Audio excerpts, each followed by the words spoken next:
OVP. Ma'am, magkano po yung hihingi na budget ng OVP sa 2026? And ano po yung flagship programs considering na nawala na yung iba?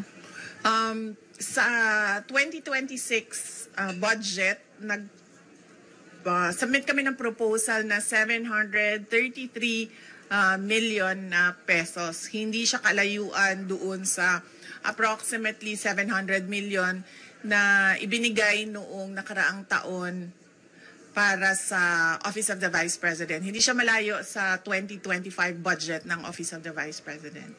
Ma'am, follow-up, bakit po hindi kayo nag-propose ng mas mataas na budget? Bakit po virtually retained na lang?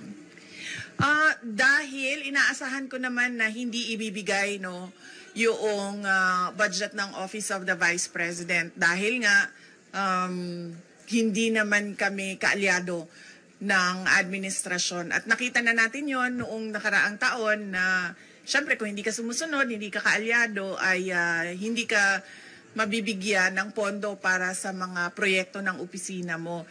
Kaya nagdesisyon ako na kung ano yung